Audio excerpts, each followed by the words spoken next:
안녕하세요. 사연에 빠지다의 DJ 민영입니다. 오늘 사연자님은 피보다 진한 관계도 있다는 걸 새삼 깨닫게 됐다는데요. 과연 어떤 사연인지 들어보시겠습니다. 오늘도 두 가지 사연 준비되어 있는데요. 끝까지 들어주실 거죠? 그럼 바로 시작할게요. 구독과 좋아요 잊지 말고 꾹 눌러주세요. 안녕하세요. 저는 40대 여자입니다. 저는 몇 년 전 이혼하고 고등학생 아들 하나를 혼자 키우며 살고 있어요. 주변에서는 아들도 이제 어느 정도 컸고 저도 아직 젊으니 연애도 하고 재혼도 하라고들 해요. 심지어 제 아들까지 그런 소리를 합니다. 엄마 아직 젊고 예쁜데 좋은 아저씨 있으면 연애해. 난 엄마가 행복하기만 하면 다 좋으니까. 제가 결혼 생활 내내 남편이랑 지지고 볶고 살면서 이혼하는 모습까지 다 보고 자라 그런지 아들 녀석이 또래보다 의젓해요. 철도 빨리 들었고요. 아들은 항상 저에게 자식 생각만 하지 말고 제가 하고 싶은 대로 하고 살라고 이야기합니다. 그럴 때면 저는 오히려 아들에게 미안해요. 제가 남편이랑 살면서 너무 못 볼 거를 많이 보여서 애가 일찍 철이 들었나 싶어서요. 아휴, 남자랑 한번 살아봤으면 됐지. 연애니 뭐니 그 피곤한 걸 뭐하러 또 해. 엄마는 우리 아들 크는 거 보면서 사는 게 제일 좋아. 저는 무엇보다 진심이었습니다. 남자라면 질리고 질려서 전혀 생각이 없었어요. 더군다나 지금 제 사정에 연애나 하고 있을 여유가 없었습니다. 결혼하고 아들 낳고 사는 동안 남편이 벌어다주는 돈 가지고 살림만 하며 살다가 이혼하고 아들 키우며 먹고 살려고 하니 사는 게 녹록치 않았어요. 나이 먹고 다시 직장 생활을 새로 시작한다는 게 생각처럼 쉽지 않더라고요. 다들 요즘 세상에 이혼은 흠도 아니라고들 말은 하지만 이혼녀로 몇 년 살아보니 아직 세상이 그렇게 많이 변하지는 않았더군요. 제가 이혼하고 나서 새로 직장을 구하려고 하니 저를 뽑아주는 곳이 없었어요. 예상하지 못했던 일은 아닙니다. 결혼 전에 직장을 다니긴 했지만 애를 키우느라 10년이나 일을 안 한 저를 누가 뽑아주겠어요. 심지어 어떤 회사에 지원해야 할지 가늠도 안 되더라고요. 저는 당장 먹고 살 길이 막막하다 보니 하루라도 빨리 직장을 구하기 위해 고군분투했습니다. 무슨 일이든 간에 주부사원 환영이라는 공고만 보면 바로 지원했어요. 급한 마음에 되는 대로 면접을 보러 다녔더니 몇 번 실수도 했습니다. 한 번은 그런 적도 있었어요. 면접 볼 때 분명 콜센터라고 해서 전화만 받으면 되는 일인 줄 알고 출근했는데 알고 보니 하루 종일 전화를 여기저기 돌려서 영업까지 해야 하는 일이더라고요. 거기다가 실적을 못 채우면 월급도 제대로 안 나왔어요. 저는 너무 억울해서 저를 뽑은 팀장이라는 사람한테 찾아가 따졌습니다. 팀장님이 처음 면접 볼 때 분명히 영업하는 일 아니고 전화 응대만 하면 되는 거라고 하셨잖아요. 준혁 씨가 직장 생활을 안 해봐서 잘 모르나 본데 회사에는 엄연히 규칙이라는 게 있어요. 기본적인 영업 일을 잘해야 더 나은 자리로 갈 수도 있는 거죠. 어떤 회사가 신입한테 그런 중요한 일을 시켜요? 개소리도 그런 개소리가 없었습니다. 말만 팀장이지 저보다 나이도 어린 게 제가 몇 년 집에서 애만 키웠다고 세상 돌아가는 것도 모르는 줄 아는지 사람을 무시하더라고요. 야, 너 내 이력서 대충 봤니? 내가 이대 나와서 우리나라에서 알아주는 광고회사에도 다녔던 사람이야. 직장 생활 안 해보긴 뭘 안 해봐. 저도 웬만하면 좋게 좋게 이야기하고 처음 계약했던 금액 중 못 받은 돈만 받고 그만둘 생각이었습니다. 그런데 이 어린 놈의 새끼가 사람을 물로 보더군요. 평소에도 반말 툭툭 하면서 기분 나쁘게 하더니만 마지막까지 재수없게 구니 순간 저도 모르게 이성을 잃어버렸어요. 저는 팀장에게 소리를 지르며 금방이라도 달려들 듯 눈을 부라렸어요. 그러자 팀장도 당황해서 어쩔 줄 몰라 하더군요. 지금 나한테 반말한 거예요? 와, 이 아줌마가 이렇게 몰상식하게 구니까 남편한테 이혼이 다 나가지. 뭐? 너 말 다 했어?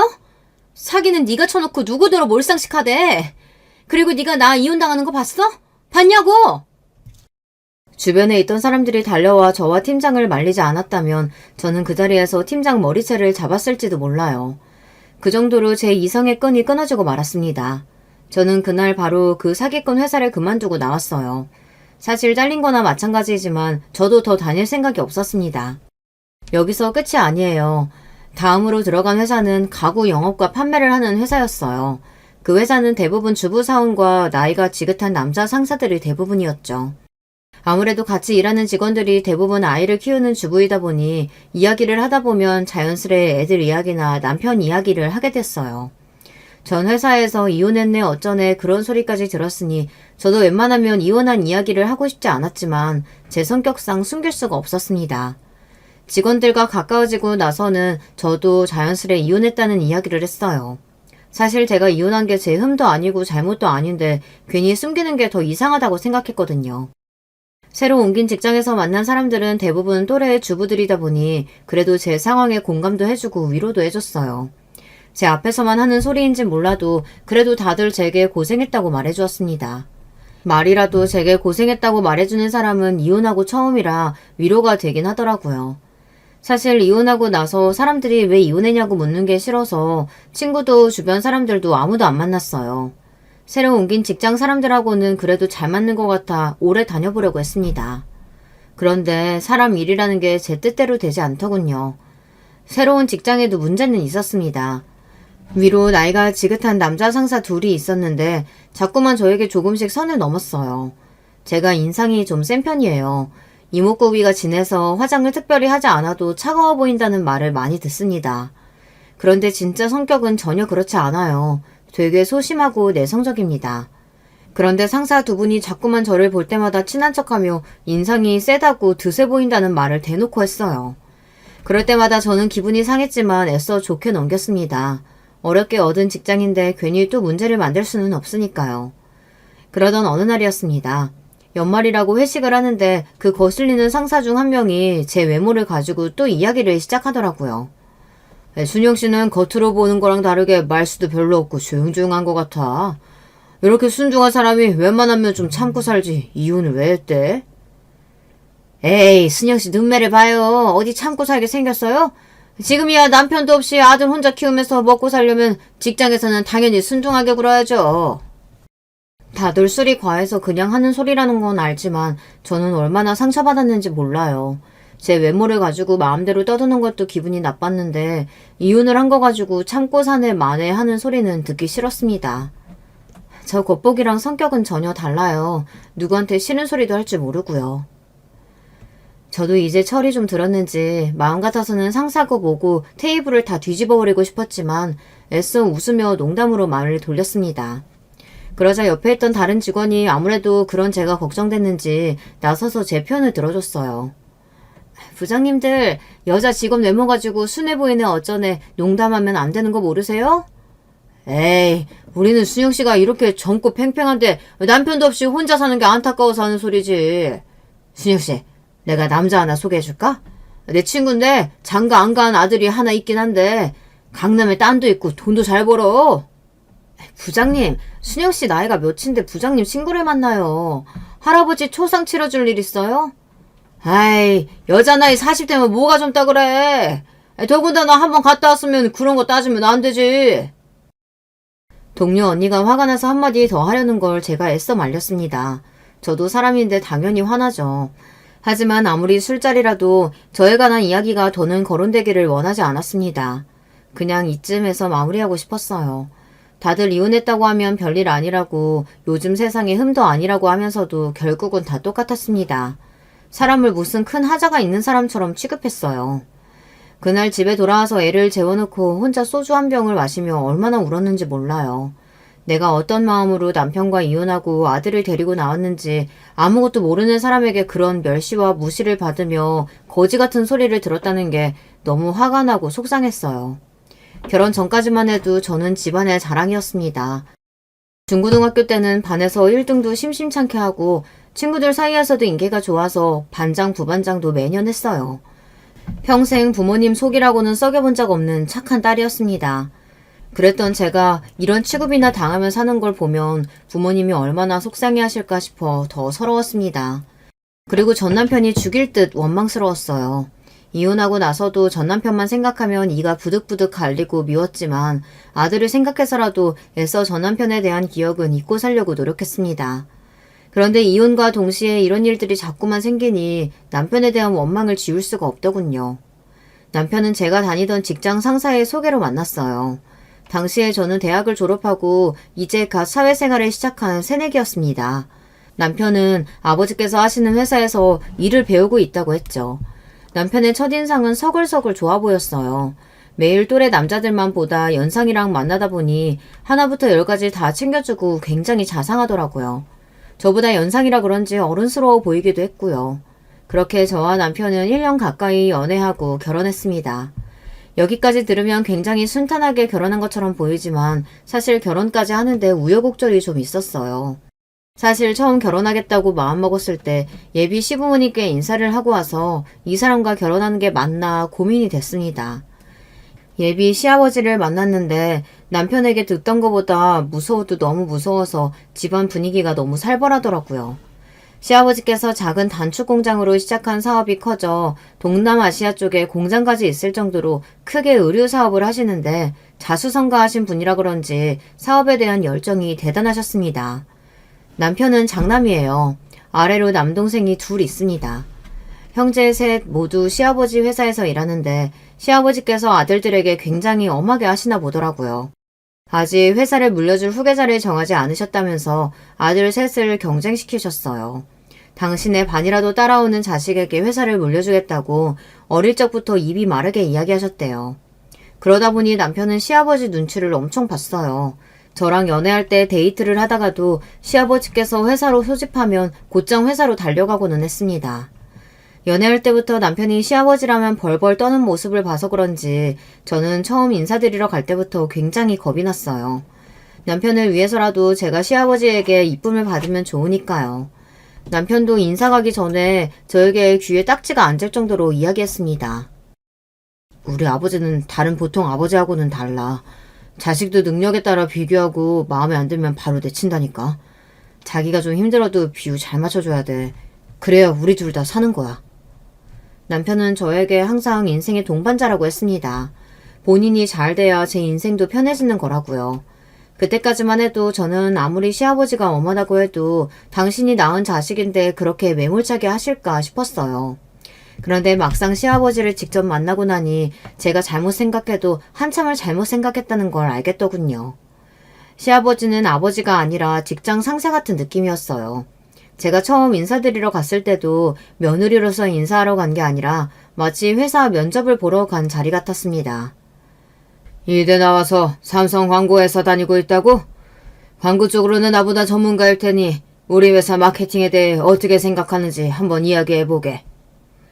사실 이름만 들어봤지 남편의 회사가 정확하게 뭘 하는 회사인지도 잘 모르는 상태로 갔는데 시아버지께서 갑자기 면접 시험 같은 질문을 하시니 저도 당황했습니다. 저는 질문도 질문이었지만 시아버지의 날카로운 눈빛에 바짝 얼어서 한마디도 하지 못했습니다. 그러자 순식간에 시아버지의 표정은 차갑게 식어버렸어요. 학벌도 좋고 직장도 탄탄하다고 하도 자랑하길래 기대했더니만 이대 나와도 별거 없구만. 자고로 집안에는 여자가 잘 들어와야 하는 건데. 에이. 저는 살면서 그런 대접은 처음 받아봤습니다. 시아버지는 저를 바로 앞에다가 두고 별거 없다며 혀를 끌끌 차셨어요. 저는 지금까지 살면서 평생을 모범생으로 살았기 때문에 어른들에게 이쁨 받는 거야 일도 아니었습니다. 어른들에게 싫은 소리 한 번 들은 적 없이 자랐어요. 시아버지에게는 그런 저도 바짝 얼게 하는 카리스마가 있었습니다. 무슨 말만 하면 사람을 뚫어지게 쳐다보시는데 눈을 못 맞추겠더라고요. 그 눈빛이 얼마나 무서운지 내가 과연 이 집에 시집와서 잘 살 수 있을까 걱정됐습니다. 남편과의 결혼까지 고민할 정도였어요. 그뿐만이 아니에요. 한 번은 남편이 회사에서 작은 실수를 좀 했는데 그 사실을 알게 되신 시아버지께서 남편을 직원들 앞에서 쥐잡듯이 잡았답니다. 운 좋게 부모 잘 만나서 그 자리까지 갔으면 정신 바짝 차리고 일할 생각을 해야지. 아직도 그딴 실수를 해? 회사도 하나 간수 못하면서 장가는 무슨 장가야. 너 이딴 식으로 하면 장가고 뭐고 얄짤 없을 줄 알아. 시아버지께서 무슨 소리라도 꿋꿋이 참던 남편도 그날은 견디기 힘들었는지 술까지 먹고 속상해서 저에게 전화가 왔더라고요.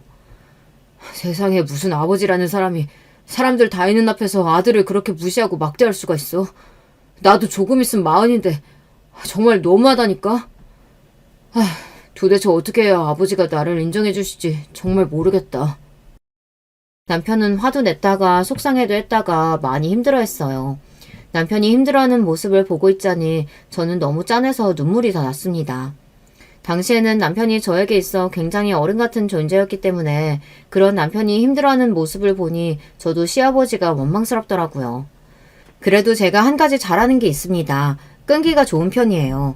10번 찍어 안 넘어가는 나무 없듯이 사랑하는 남편을 위해 노력하다 보면 시아버지의 마음에 쏙 드는 며느리가 되지 않을까 생각했습니다.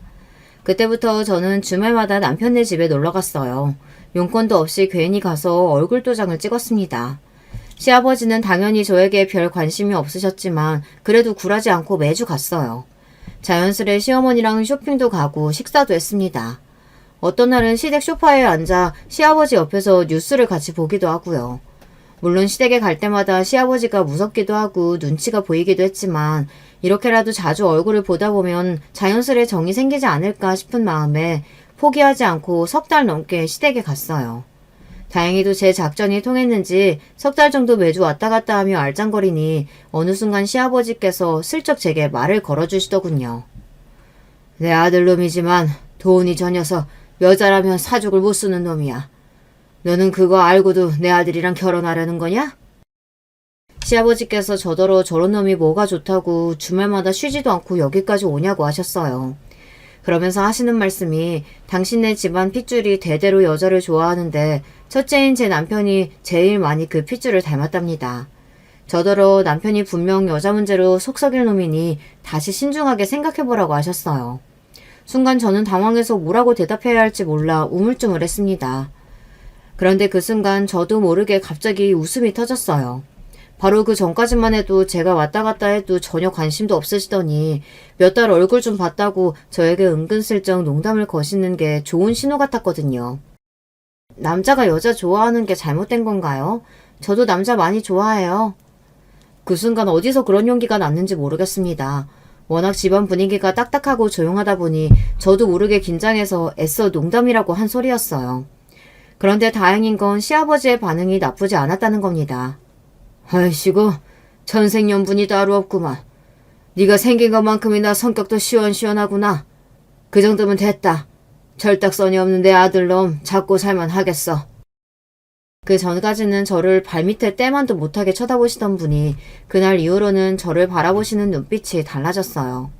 이런 표현이 맞는지 모르겠지만 저를 좀 귀여워하시는 것 같았어요. 그날 이후 시아버지께서는 저와 남편을 불러 서둘러 결혼 준비를 하라고 하셨어요. 남편은 저에게 어떻게 시아버지를 구워 삶은 거냐 연신 물었지만 사실 저도 제가 어떻게 결혼 허락을 받은 건지 가늠이 되지 않았습니다. 그냥 제가 좀 운이 좋았다 싶어요. 아니면 어린애가 너무 생각 없이 매일 집에 드나드니 그 모습이 좋게 보였나 싶기도 하고요. 그렇게 저와 남편은 결혼하게 됐습니다. 결혼하고 딱 1년은 행복했어요. 그때까지만 해도 남편은 유쾌하고 좋은 사람이었거든요. 저한테도 잘하고 친정 부모님께도 자상하게 잘했습니다. 그런데 결혼한 지 1년 정도 됐을 때부터 남편이 뭔가 이상하게 굴었어요. 왜 여자의 촉이라는 게 있잖아요. 결혼 전에는 회사밖에 모르던 사람이 툭하면 친구들을 만난다면서 늦게 들어오기 시작하더라고요. 도대체 친구들하고 뭘 하고 다니는지 술도 안 먹으면서 늦게 들어왔어요. 당시에 저도 아들을 임신해서 일을 그만둔 상태라 매일 혼자 집에 있었어요. 그러다 보니 남편이 퇴근하고 들어오기만을 기다리고 있었어요. 너무 외로워서요. 나 보고 싶은 영화 있는데 이번 주 주말에 같이 보러 갈래? 이제 아기 나오면 둘이 데이트도 많이 못할 텐데 애 나오기 전에 미리 데이트 많이 해둬야지. 내가 말 안 했나? 나 이번 주에 회사 후배들하고 골프 약속 있어. 남편은 지난주에도 지지난주에도 주말마다 친구들을 만나러 갔습니다. 저는 매일 임신한 몸으로 집에서 혼자 집안일만 하고 있는데 남편은 한 달에 한 번도 저와 함께 시간을 가져주지 않는다는 게 너무 서운했어요. 당신은 매일 집에만 있는 내가 안쓰럽지도 않아? 임신해서 몸도 무겁고 간신히 이제 입도 끝나서 당신이랑 시간 좀 보내려고 하는 건데 어쩜 당신은 나한테 이렇게 관심이 없어? 남편에게 서운한 게 많았지만 나름 참았습니다. 언제나 자식들에게 엄한 시아버지 밑에서 회사 생활을 한다는 게 쉽지 않을 것 같아 웬만하면 집에서는 잔소리를 안 하려고 했는데 제가 너무 외롭고 힘들다 보니 저도 모르게 서운한 마음이 튀어나오더라고요. 여보, 내가 결혼 전에 분명히 말했잖아. 우리 아버지 사업 온전히 내가 다 물려받으려면 회사 직원들의 신임을 받아야 한다고. 이게 다 우리 미래를 위해서 하는 일이니까 당신이 이해해줘야 돼. 남편은 절대 제 생각을 하지 않는 게 아니랍니다. 본인도 매일 저랑만 있고 싶대요. 하지만 시아버지께서 쉽사리 회사를 물려줄 분이 아니기에 지금이 가장 중요한 시기래요. 저에게 조금만 더 기다려달라고 했습니다. 회사만 물려받으면 하루 종일 제 옆에 있겠다고요. 그 말을 믿을 수밖에 없는 게 남편이 평상시에는 저에게 굉장히 잘했어요. 본인이 제 옆에 있어주지 못하는 만큼 저와 아들에게 다른 부분에 있어서는 부족함 없이 잘해줬습니다. 임신해서 몸이 무거운 저를 위해 제가 병원을 가거나 친정에 갈 때마다 택시를 불러줬고 먹고 싶은 게 있으면 언제든지 구해서 퇴근길에 들어왔어요. 거기다가 한 번도 경제적인 부분에 있어서 신경을 쓰게 한 적이 없습니다. 제가 말하지 않아도 저에게 주는 생활비는 물론이고 친정의 용돈까지 부족함 없이 보냈어요. 물론 일이 워낙 바쁘다 보니 저와 아들 곁에 있어주지는 않았지만 그래도 이게 다 미래를 위한 일이라고 생각하며 저도 견뎌야 하는 일이라고 생각했습니다. 그러던 어느 날이었습니다. 결혼 10년 만에 생각지도 못한 이야기를 듣고야 말았어요. 저희 시댁은 한 달에 한 번 가족이 모두가 모여 식사를 하는 날이 있습니다. 삼형제 모두 일도 많고 사이도 썩 좋지 않으니 자주 볼 일은 없었지만 시아버지께서 그래도 가족끼리 한 달에 한 번은 모여서 식사하는 자리를 가져야 한다고 해서 몇 년 전부터 이어지고 있는 전통이에요. 사실 다들 만나도 일 이야기만 하고 재미도 없지만 제가 보기엔 시아버지는 좋아하시는 것 같았어요. 워낙 그런 티를 내지 않으시는 분이니 말은 안 하시지만 그날만큼은 오랜만에 며느리들도 만나고 손주 손녀들도 만나니 많이 웃으시더라고요. 특히나 시아버지는 저와 저희 아들을 제일 예뻐하셨어요. 제 입으로 이런 이야기하기 부끄럽지만 사실 며느리 셋 중에 아들은 저만 낳았습니다. 둘째 동서는 딸 둘에 막내 동서는 딸 하나예요. 물론 요즘 세상에 딸이고 아들이고 중요하지 않지만 저희 시아버지에게는 중요한 일입니다. 머릿속에 온통 회사 생각밖에 없으신 분이다 보니 이 회사를 대대손손 물려주고 싶어 하시거든요. 동서들 앞이라 대놓고 말씀은 안 하시지만 은연중에 티를 내세요. 우리 큰손주 귀 좀 봐라. 역시 큰일 날 놈이라 그런지 나를 닮아 아주 부처님기가 따로 없다. 우리 애들도 아버님 닮아서 귀가 얼마나 큰데요. 보세요. 요즘은 남자애들보다 여자애들이 머리도 좋고 씩씩하다니까요. 막내 동서야 나이도 어리고 애도 어려서 가족들끼리 모였을 때 잘 끼어들지 못했지만 둘째 동서는 달랐어요. 결혼도 저와 비슷한 시기에 했고 애들도 우리 아들이랑 또래다 보니 은근슬쩍 저와 우리 아들을 견제했어요. 시아버지의 눈에 들려고 애교도 피우고 여우짓도 했지만 시아버지 같은 분에게 그런 여우짓이 통할 리가 없었죠. 그래, 우리 집 귀한 소녀들은 머리도 좋고 씩씩하니까 곱게 자라서 좋은 집에 시집 가야지. 이 할아비가 좋은 혼처 알아봐 줄 테니 걱정하지 마라.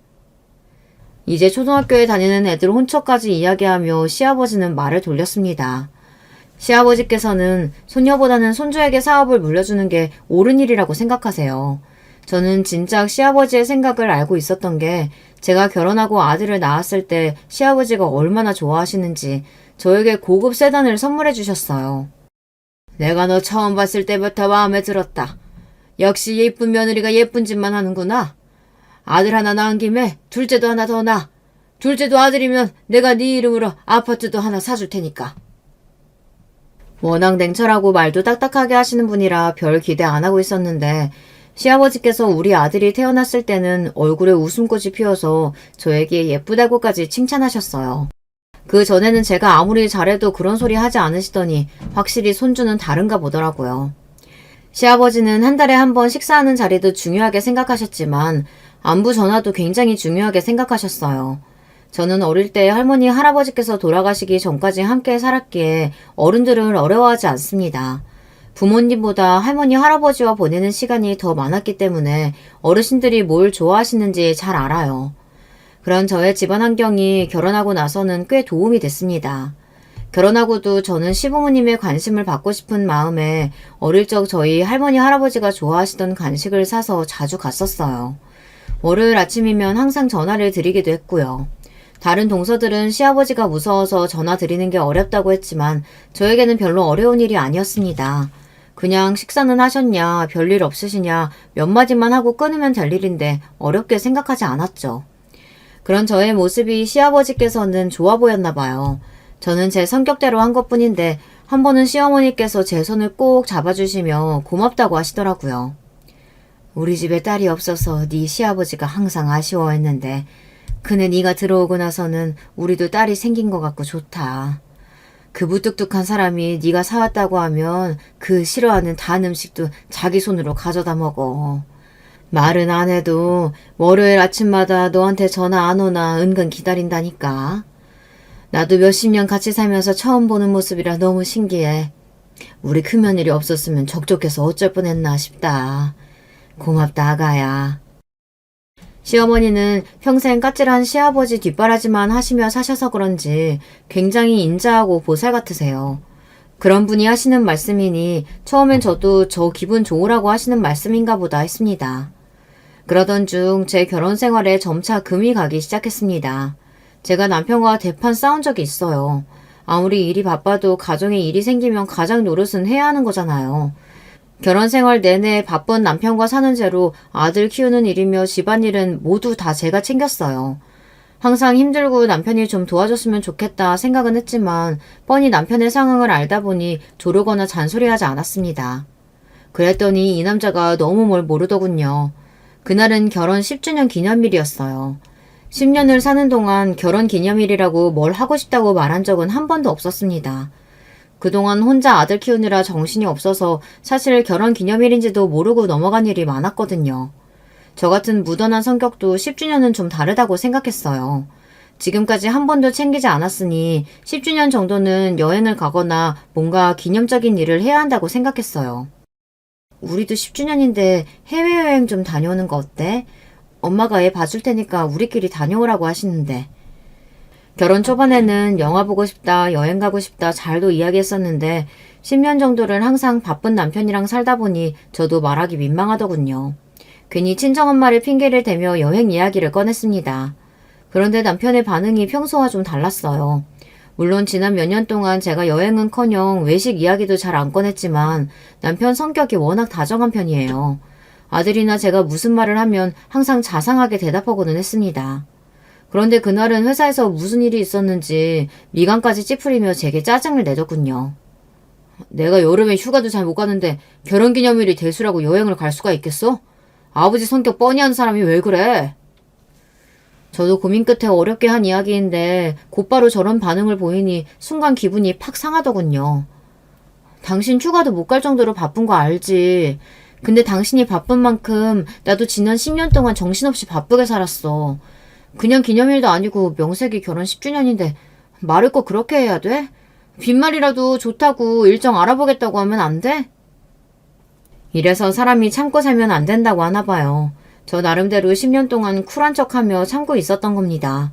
정말 괜찮았던 건 아니에요. 남편 입에서 결혼 기념일이 대수냐는 소리를 하는데 눈물까지 울컥하면서 너무 화가 나더라고요. 당신 말대로 10년을 같이 살았는데 아직도 그런 빈말이기도 해? 나라고 처자식이랑 놀고 싶지 않겠어? 나이 먹을 만큼 먹어서 철없는 마누라처럼 왜 이래? 남편의 냉정한 말에 저는 말문이 턱하고 막히고 말았습니다. 인정하고 싶지 않지만 남편 말이 맞는 것 같았어요. 제가 철이 없기는 없나 봐요. 사실 시아버지께서 싫어하시는 게 한 가지 있습니다. 자식이고 며느리고 해외여행 다니는 걸 무지하게 싫어하세요. 워낙 평생을 일만 하시면서 악착같이 사셨던 분이라 휴가 가는 것도 여행을 가는 것도 이해를 못하세요. 그런 분이다 보니 멀쩡한 우리나라 두고 비싼 비행기 타고 외국으로 가는 걸 허세고 사치라고 생각하셨습니다. 그러다 보니 결혼하고 지금까지 10년 동안 한 번도 해외에 나가지 못했어요. 동서들도 마찬가지입니다. 사실 저는 여행을 굉장히 좋아해요. 결혼 전에는 유럽 배낭여행도 혼자 다녀올 정도로 좋아했습니다. 그런데 시댁 분위기가 그렇다 보니 눈치를 보느라 갈 수가 없었어요. 그런 상황에 결혼 10주년 핑계라도 대고 다녀오고 싶었는데 역시나 안 되는 일이었던 거죠. 그날 이후 저와 남편은 냉전을 가졌습니다. 전 같으면 그 정도 티격태격 한 거 가지고 냉전을 가질 일도 아니었지만 결혼 10주년이라는 게 컸는지 저도 마음에 서운함이 오래가더라고요. 그러던 중 제 인생에서 가장 충격적이었던 사건이 벌어지고 말았습니다. 여자의 촉이라는 건 참 이상해요. 10년을 살면서 한 번도 남편의 핸드폰을 본 적이 없었는데 그날따라 샤워하러 들어간 남편이 거실에 핸드폰을 두고 갔는데 전화가 오는지 계속 깜빡이면서 울리더라고요. 저는 신경이 쓰였습니다. 한 번도 아니고 서너 번 전화가 울리더라고요. 저는 무슨 일이 있나 싶어 남편의 핸드폰을 들어서 확인했습니다. 그런데 전화를 여러 번 걸어온 건 남편의 비서였어요. 저는 분명 회사에 무슨 일이 생겼구나 싶어 바로 전화를 받았습니다. 그런데 전화를 받자마자 말도 안 되는 일이 벌어졌어요. 자기야, 왜 이렇게 전화 안 받아? 우리 집에 도둑 들었는지 번호키가 다 부서져 있어서 무서워서 들어갈 수가 없어. 나 지금 너무 무서우니까 바로 좀 와줘. 순간 저는 눈앞이 까맣게 변했습니다. 잠깐이었지만 정말 앞이 하나도 안 보였어요. 저는 놀라서 그대로 핸드폰을 끊고 제자리에 놓았습니다. 그 순간 샤워를 하고 나온 남편이 멍하게 서 있는 저에게 왜 그러냐고 물어보더군요. 아니, 전화가 계속 울리길래 가져다 주려고 했지. 말도 할 수 없을 정도로 가슴이 벅차게 뛰었지만 저는 애써 핸드폰을 다시 집어 남편에게 건넸습니다. 핸드폰이라는 말에 살짝 눈을 크게 뜬 남편이 애써 담담한 얼굴로 핸드폰을 들어 확인하더니 양말을 다시 신더군요. 저는 애써 가슴을 진정시키며 어디 가느냐고 물었습니다. 그러자 남편이 하는 말이 가관이었어요. 김 비서 전화인데 급하게 볼 자료가 있는데 사무실에 두고 퇴근했다네. 나 잠깐 사무실 좀 다녀올게.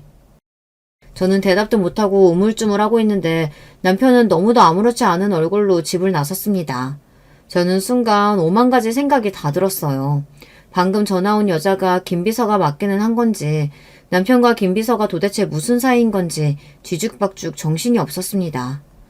저는 순간 이러고 있을 때가 아니다라는 생각이 번쩍여서 그대로 옷을 입고 주차장으로 나갔습니다. 그리고 주차장을 나서는 남편의 차를 그대로 뒤따랐어요. 그때까지도 지금 이 상황이 제발 꿈이길 바랬습니다. 그런데 꿈이 아니더라고요. 남편은 집에서 5분 거리에 있는 오피스텔 건물로 들어섰어요. 저는 1층에 대충 차를 주차하고 비상계단으로 달려갔습니다. 그리고 층마다 남편이 엘리베이터에서 내리는지 확인했어요. 그러던 중 한 여자가 엘리베이터 앞에 쭈그리고 앉아있는 모습을 발견했습니다. 자세히 보니 그 여자는 바로 김 비서였어요. 남편을 5년 넘게 보좌한 비서였죠. 그리고 잠시 후 믿기지 않는 일이 벌어졌습니다. 띵동, 엘리베이터 문이 열리더니 남편이 내렸어요. 왜 이렇게 늦게 왔어요? 나 무서워 죽는 줄 알았잖아. 엘리베이터에서 내린 남편을 보자마자 김 비서는 주인을 맞이한 강아지처럼 달려들어 안겼습니다. 순간 가슴이 철렁 내려앉는 것 같았어요. 너무도 놀라 저는 손에 들고 있던 차키와 핸드폰을 그대로 바닥에 떨어뜨리고 말았습니다. 그 소리에 고개를 돌린 남편과 김 비서년이 저를 발견했어요. 남편의 눈동자가 금방이라도 굴러떨어질 것처럼 동그래지며 입술 사이에서 여보라고 중얼거렸어요. 그 순간 저는 정신이 번쩍였습니다. 그리고 몸을 저절로 움직였어요. 김 비서년이 이야기한 대로 번호키가 부서진 집으로 성큼성큼 다가가 문을 벌컥 열고 안으로 들어갔습니다. 그리고 저는 눈앞이 펼쳐진 모습에 경악을 금치 못했어요. 두 연놈이 여기에 살림을 차려놓고 살고 있더라고요. 사진에 살림에 아주 신혼부부가 따로 없네. 문을 열고 들어간 집안은 누가 봐도 신혼부부가 사는 집 같았어요. 벽이며 식탁이며 남편과 김미선연이 다정하게 찍은 사진과 액자들이 잔뜩 걸려 있었어요. 더군다나 제가 직접 사다 준 남편의 옷과 속옷이 옷걸이에 버젓이 걸려져 있었습니다. 그 순간 알겠더군요. 이건 악몽이 확실하다는 걸요. 그때의 기억이 지금도 정확하게 나질 않아요. 가물가물 순간순간의 기억만 떠오릅니다. 저는 곧바로 핸드폰을 들고 집안 곳곳에 사진부터 찍었어요. 마치 도로에서 접촉사고를 당하기라도 한 것처럼 말이죠. 여보, 지금 뭐 하는 거야? 사진은 왜 찍어? 우리 나가자. 나가서 이야기하자. 미친 남편 새끼가 제 어깨를 잡으며 나가자고 했습니다. 그러면서 하는 짓이 제 핸드폰을 뺏으려고 했어요. 정말이지 인간 같지도 않아서 저는 남편을 있는 힘껏 밀어내고 쌍욕을 박아줬습니다. 미친 새끼가 더럽게 어디에 손을 대? 내가 너희 두 년놈 가만히 안 둘 거니까 그런 줄 알아. 저는 미치광이처럼 소리를 지르며 상간녀 비소년에게 달려들었습니다.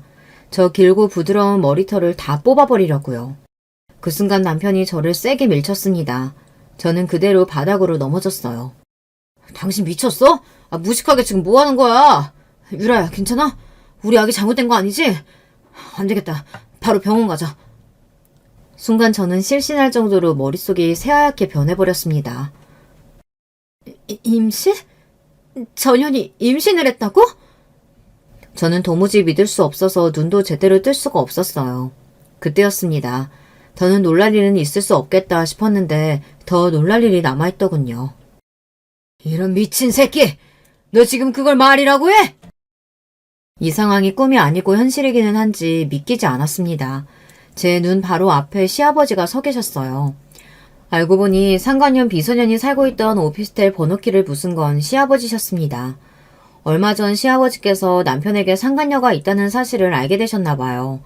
둘이 살림을 차렸다는 이야기를 듣고 시아버지는 확실히 알아보기 위해 사람을 써서 두 년놈들이 사는 집을 들어가 확인하셨나 보더라고요. 둘이 이 집에서 살림을 차렸다는 사실을 알게 된 시아버지께서 제가 알기 전에 당신이 처리하기 위해 직접 오셨나 보더라고요. 그러던 중 이런 말도 안 되는 상황까지 직접 보게 되신 거죠. 저는 이미 정신이 나갈 만큼 나가 있었어요. 마음 같아서는 믿을 수 없는 이 끔찍한 상황에서 도망치고 싶었습니다. 미친 새끼. 내가 그렇게 여자 조심하라고 했는데 할 것이 없어서 어린 비소년이랑 놀아나? 시아버지는 세상에서 가장 차가운 얼굴로 남편을 쏘아보았습니다. 아버지, 제가 할 짓이 없어서 살림을 차린 게 아니고요. 우리 유라 사랑해요. 유라 뱃속에도 아버지 손주 있어요. 아들이래요. 그러니까 제발 저희 인정해주세요. 남편은 시아버지 앞에 무릎까지 꿇고 손을 싹싹 빌었습니다. 저는 그 모습을 보는데 구역질이 나서 참을 수가 없었어요. 그 모습까지 봤는데 제가 그 자리에 더 있어봐야 뭐 하겠어요. 이미 상간녀 뱃속에 아기까지 있다는데 더는 할 말이 없었죠. 자리에서 일어나 돌아가려는데 시아버지께서 저를 잡으셨습니다. 그리고는 남편의 뺨을 세게 갈기셨어요. 미친 새끼. 너는 지금 이 시간부터 내 아들 아니다. 네가 내 아들이라서 누리고 산 것들 다 버리고도 저 어린 비소년이랑 살겠다고 하면 둘이 살아. 대신 호적에서 파버릴 테니까 그런 줄 알고. 시아버지는 그대로 저를 데리고 그 지옥 같은 집에서 나오셨습니다. 그리고 돌아오는 차 안에서 아무 말도 안 하시다가 집에 다 도착하고 나서야 입술을 뗐어요. 집에 가자마자 번호키부터 바꿔. 그 새끼 못 들어오게. 그리고 혼자 차분히 며칠 생각해보다가 생각 정리되면 우리 집으로 와라. 네가 원하는 대로 다 해줄 테니. 시아버지의 말은 간단하고 냉정했지만 그 안에 저에 대한 걱정이 담겨있다는 것 정도야 저도 느낄 수 있었습니다. 저는 아무런 대답도 못하고 차에서 내리려는데 시아버지께서 한 번 더 저를 부르셨어요. 내가 아들 새끼를 저 따위로 키워서 너한테 몹짓짓을 했다. 미안하다 큰애야. 뒤를 돌아볼 수 없었지만 시아버지의 목소리가 가늘하게 떨리고 있다는 것 정도는 저에게도 그대로 느껴졌습니다. 저는 시아버지 말씀대로 했어요. 집에 돌아가자마자 번호키 비밀번호부터 바꾸고 그대로 아들 방에 들어가 아들을 꼭 안고 잠들었습니다. 새벽에 남편이 문 앞에서 현관 비밀번호를 누르고 들어오려다가 번호가 틀리니 연신 초인종만 눌렀어요. 하지만 저는 문을 열어주지 않았습니다. 그리고 며칠 뒤 시아버지를 찾아갔어요. 그리고 저는 이혼하겠다고 말했습니다. 시아버지는 예상하셨다는 듯 고개를 푹 숙이셨어요. 그리고 곧바로 어디론가 전화를 했습니다. 잠시 후 시아버지의 담당 변호사가 도착했어요. 그리고 제가 남편과 이혼하게 되면 받을 수 있는 위자료와 양육비에 대해서 설명했습니다. 양육비는 물론이고 네가 소송하면 상간녀나 네 남편한테 위자료도 받을 수 있을 거다. 필요하면 내가 변호사도 소개해주마. 세상에 이런 시아버지가 또 있을까요? 물론 남편 새끼가 다 자초한 일이니 이혼도 하고 소송도 당연히 할 일이었지만 시아버지가 직접 변호사를 소개해준다고 하니 신기했어요. 이미 남편과 헤어지는 마당에 시아버지와 제 사이도 이제 남남이 되는 거지만 저는 끝까지 시아버지가 좋았어요. 시아버지와 이제 더는 가족이 아니라는 사실이 마음 아팠습니다. 네가 한 가지 알아둘 게 있다. 그 자식 호적에서 파버리고 내가 준 건 다 빼앗아 올 생각이라 소송해도 네가 받을 만한 게 거의 없을 거다. 그래서 내가 생각을 해봤는데 너랑 내 손주 위해서 지금 살고 있는 아파트랑 양육비는 내가 주고 싶은데 그렇게 해도 되겠냐? 그 순간 저도 왜 그랬는지 모르겠는데 눈물이 왈칵해서 눈물이 펑펑 쏟아지고 말았습니다. 그 냉정하고 당당하신 시아버지께서 자꾸만 제 눈치를 보며 미안하다고 하시는데 가슴이 너무 아프더라고요. 저도 이혼하면 아들하고 둘이 살아야 하니 집은 받을게요. 그런데 양육비는 아버님께 받을 수 없어요. 그건 그 인간 돈이 아니라 아버님 돈이잖아요. 저도 제 아들 하나 정도는 키울 수 있으니까 걱정하지 마세요. 지금 같으면 자존심이고 뭐고 시아버지께서 해주시겠다는 대로 다 했겠지만 그때는 남편에 대한 배신감과 원망으로 휩싸여 있을 때라 시아버지께는 집만 받고 양육비는 남편에게 받겠다고 했어요. 시아버지는 끝까지 그럴 필요 없다고 하셨지만 제가 우겼습니다. 시아버지께 악감정은 당연히 없지만 이 일은 저와 남편이 해결해야 할 문제라고 생각했거든요. 그로부터 얼마 뒤 저와 남편은 이혼했습니다. 남편은 그런 짓을 해놓고도 아들에 대한 양육권을 갖겠다고 자꾸만 저를 찾아왔어요. 하지만 아들은 당연히 저와 살겠다고 했으니 소송도 필요 없었죠. 그 이후 남편은 시아버지의 말대로 집안에서 쫓겨났습니다. 회사에서도 마찬가지고요. 그 이후 상간녀와 애를 낳고 사는지 어쩌는지는 저도 몰라요. 초반에는 양육비가 꼬박꼬박 들어오더니만 1년 전부터 안 들어와서 제가 남편을 고소한 상태인데 변호사 말로는 남편 현재 거주지가 어디인지 나오질 않는다고 하더라고요. 이제 간 40이 넘은 나이에 그런 거지 같은 일을 겪었다 보니 저도 어느새 어른이 됐습니다. 전 남편과의 일은 가슴에 묻고 아들 하나 잘 키우는 데만 집중하며 살았어요. 그런데 얼마 전 저에게 말도 안 되는 일이 벌어졌습니다. 어느 날 은행에 갔다가 통장을 확인했는데 제 통장에 말도 안 되는 금액이 입금되어 있더라고요. 어머, 10억? 이게 뭐야, 말도 안 돼. 아버님이 왜 나한테 10억이나 넣으셨지? 사실 전 남편과 이혼하고 나서도 시아버지께서 제 생일이나 아들 생일 때 매년 제 통장으로 용돈을 보내주셨어요. 처음엔 500만 원 정도 보내셨길래 제가 부담돼서 다시 돌려보냈더니 그때부터는 50만 원씩 매년 보내시더라고요. 아무리 너희가 헤어져서 우리가 이제 가족은 아니라도 어머니 내 첫손주 내 핏줄인데 생일날 용돈 정도는 줄 수 있게 해줘야지. 제가 50만 원이 들어왔을 때도 왜 자꾸 돈을 보내시냐고 전화를 드렸더니 시아버지께서 이 정도는 할 수 있게 해달라고 하시더라고요. 제가 자꾸 거절하면 당신이 너무 속상할 것 같다고요. 그래서 할 수 없이 용돈으로 주시는 돈은 그냥 받았습니다. 사실 저도 혼자 아들 키우느라 힘들다 보니 그 돈이 반갑고 감사하기도 했어요. 그래도 갑자기 10억이라는 큰 돈이 통장에 들어오니 손이 떨리더라고요. 저는 곧장 시아버지에게 전화를 걸었습니다. 그런데 핸드폰 너머로 시아버지의 번호가 없는 번호라고 나왔습니다. 저는 이상해서 시어머니에게 전화를 드렸어요. 그런데 시어머니도 전화를 안 받으시더군요.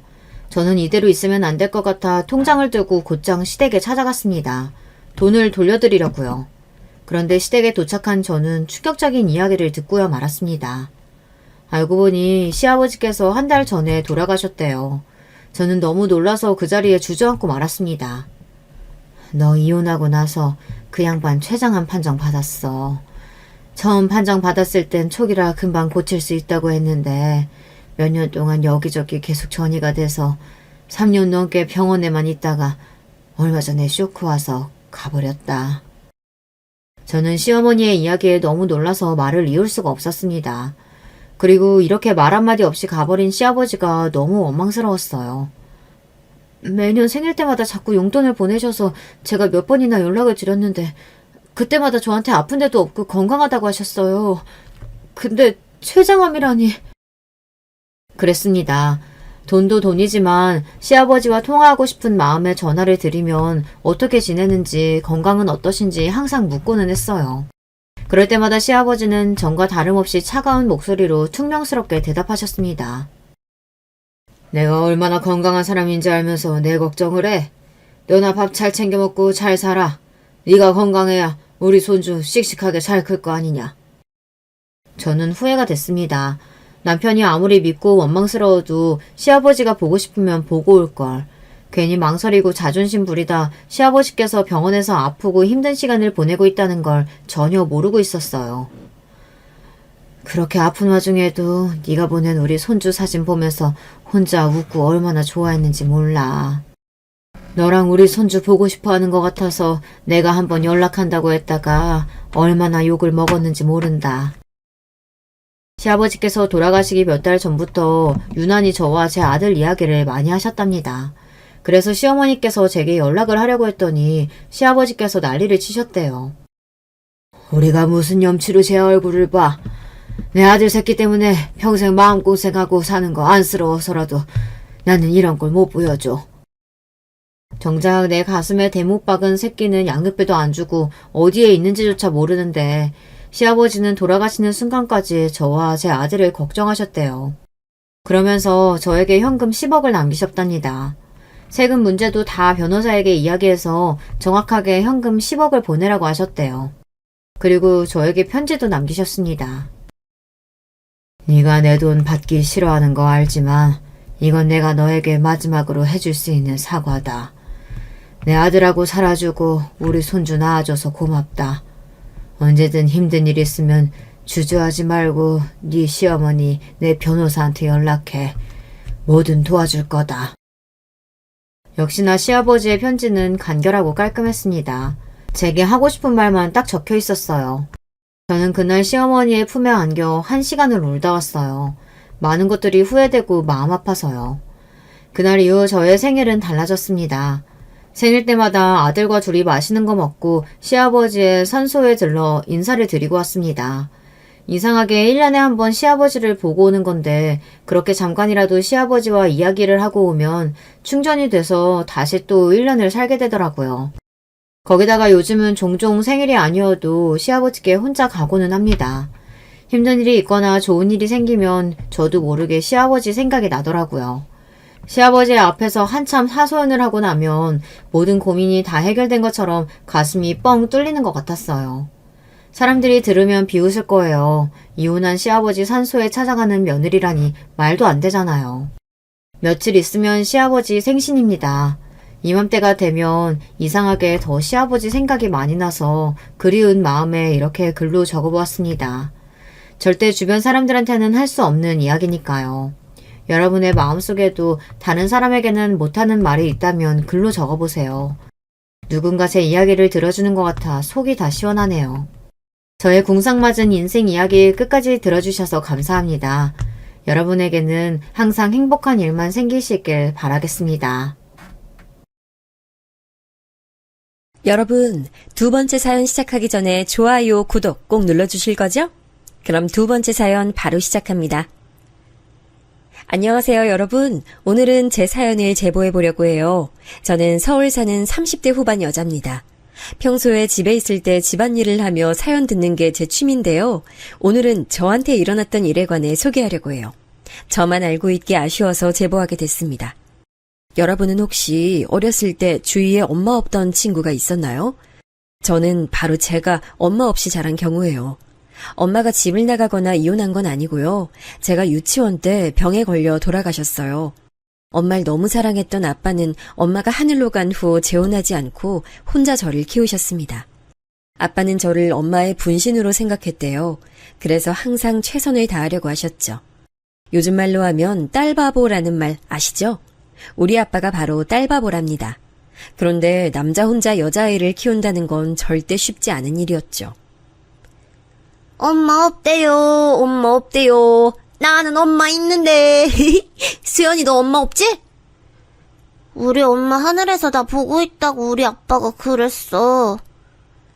어쨌든 지금은 없잖아. 우리 엄마가 너 엄마 없다고 너랑 놀지 말랬어. 어릴 땐 놀림도 많이 받곤 했어요. 지금은 모르겠는데 저 어릴 땐 엄마가 없다는 게 놀림의 대상이었죠. 그래서 참 많이 울기도 울었습니다. 대놓고 제가 엄마 없는 티가 난다며 저와 놀지 말라고 했던 학부모도 많았어요. 어린 마음에 상처를 참 많이 받았습니다. 그런데 제가 집에 가서 슬퍼하면 아빠가 슬퍼하니까 티를 내진 않았어요. 어렸던 저한테도 아빠는 참 안쓰러웠거든요. 친할머니가 혼자 저를 키우는 아빠가 안타까웠는지 종종 우리 집에 들리시곤 했죠. 수연아, 엄마 없는 게 부끄러운 일 아니야. 네 아빠가 너한테 최선 다하는 거 봐라. 할미는 저렇게 하래도 못해.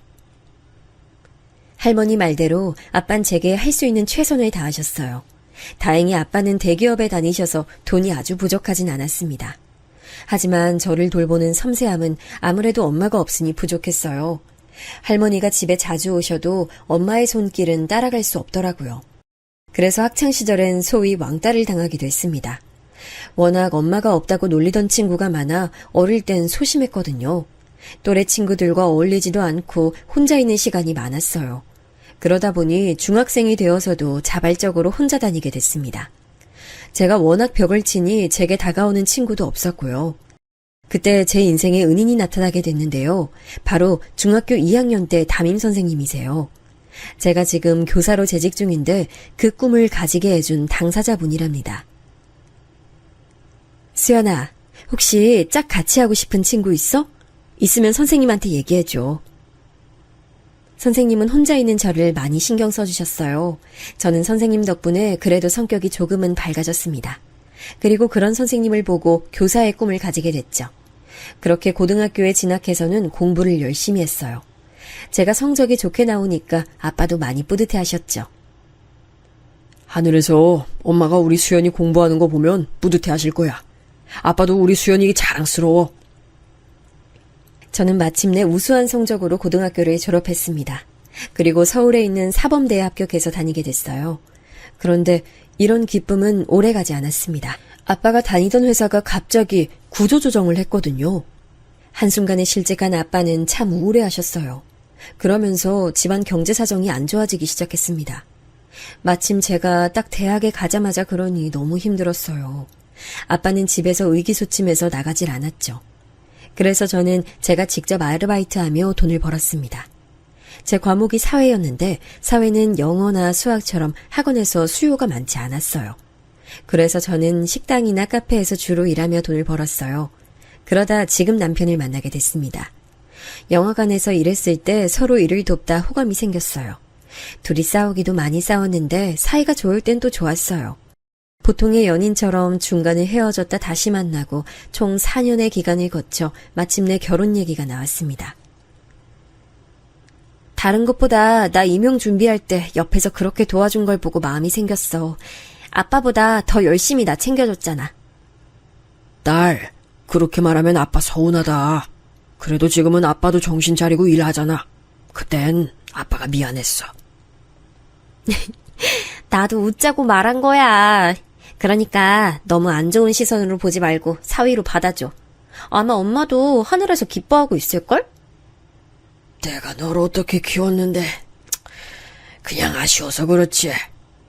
아니 사실 난 네가 변호사나 의사를 데려와도 지금처럼 못마땅할걸. 부모 마음이라는 게 원래 그래. 아빠는 남편을 그렇게 마음에 들어하진 않았어요. 저는 교사로 그때 일하고 있었던 반면 남편은 그냥 소기업에 다니고 있었거든요. 전문적으로 일하는 분야도 아니었고 그냥 사무직이었죠. 그런 모습을 보고 아빠는 미래가 불투명하다고 아쉬워하셨어요. 아빠의 마음을 모르던 건 아니었습니다.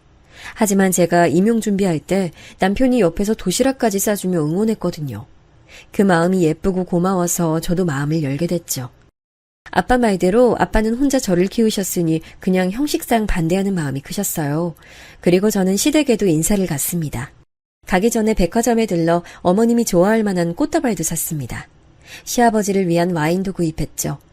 남편에게 미리 듣기로 남편은 누나 한 명이 있다고 했어요. 누나가 유별나게 공부를 잘해서 지금 약사로 일하고 있다는 소식도 들었죠. 딱 그 정도의 정보만 가지고 시댁에 인사를 드리러 갔습니다. 아우, 반가워요. 우리 아들한테 말 많이 들었어요. 중학교 교사라고 하던데, 아우, 이렇게 예쁘게까지 하면 우리가 황송해요. 아, 좋게 말해주셔서 감사합니다. 저 임용 준비할 때 지용 씨가 워낙 많은 도움을 줬어요. 지용 씨 없었으면 저도 합격이 어려웠을 거예요. 이게 다 지용 씨 덕분이죠. 어디서 이런 복덩이가 굴러왔어. 예쁜 얼굴처럼 마음씨도 곱고 말도 예쁘게 하네. 예쁘게 봐주셔서 감사합니다. 시부모님은 첫 만남에 저를 아주 마음에 들어 하셨어요. 제가 인사하러 온다고 식탁 위에도 진수성찬을 차리고 기다리셨죠. 그 모습을 보고 안도했던 마음도 시누이를 보자 싹 사라졌습니다. 시누이는 뭐가 그렇게 마음에 들지 않는지 팔짱을 끼고 있었어요. 시부모님은 저를 환대하는데 그것도 싫어하는 눈치였습니다. 팔짱을 끼고 저를 위아래로 훑어봤는데 사람이면 당연히 그 시선을 느끼잖아요. 그래서 저도 괜히 눈치가 보였어요. 선생님? 뭐 공무원이니까 안정적이긴 하네. 그런데 그래도 전문직은 못 이겨. 어머, 얘가 왜 이래? 아이, 그런 말을 왜 해? 아, 네. 저는 제 직업에 대한 자부심이 있어서요. 저도 자부심 있어요. 자부심 없는 사람 없잖아요.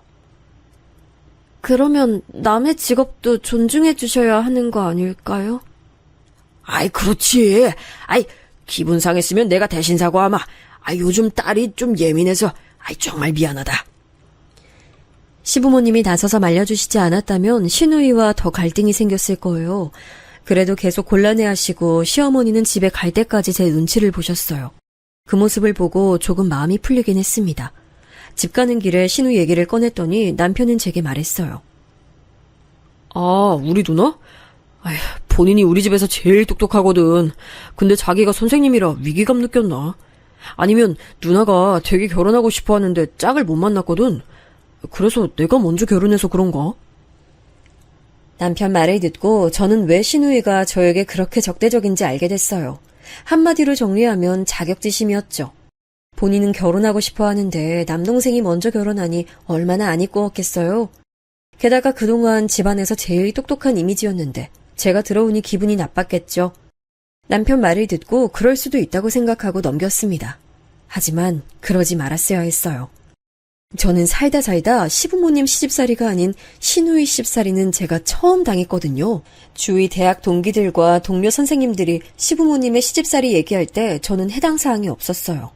특히 우리 시어머니는 좋게 말하면 되게 무던하시고 나쁘게 말하면 단순하세요. 잘 삐지시긴 하는데 제가 애교 몇 번 부리고 꽃다발 사다 드리면 금방 풀리시죠. 근데 문제는 신우이였습니다. 신우의 행패는 결혼식 날부터 시작됐어요. 결혼식 전에 한복을 맞추러 갔는데 신우는 본인이 한복 말고 원피스를 입고 싶다고 하더라고요. 그러라고 하고 존중했는데 사실 신우가 어떤 원피스를 입는지 아예 제 머릿속엔 생각이 없었어요. 알아서 잘 입을 거라고 혼자 생각했습니다. 결혼하신 분들은 아실 텐데 결혼 전에 신경 쓸 게 정말 많잖아요. 근데 결혼식 당일 저는 깜짝 놀랐습니다. 사실 그날도 정신이 없어서 제대로 밖의 상황을 알지 못했어요. 근데 제 대학 동기가 신부대기실로 들어오더니 머쓱하게 웃으며 말했습니다. 수연아, 나 너는 신우 보고 깜짝 놀랐어. 본인 결혼식인 줄. 왜? 그게 무슨 말이야? 나 종일 여기 있어서 밖의 상황을 몰라. 아니, 무슨 흰색 드레스 같은 원피스를 입었던데? 멀리서 보고 넌 줄 알고 인사할 뻔. 도대체 이게 무슨 상황인가 싶었죠. 일단 진정하고 하객들을 맞았습니다. 그러다 식도중 신우 쪽으로 고개를 돌렸는데 제 눈이 잘못된 줄 알았어요.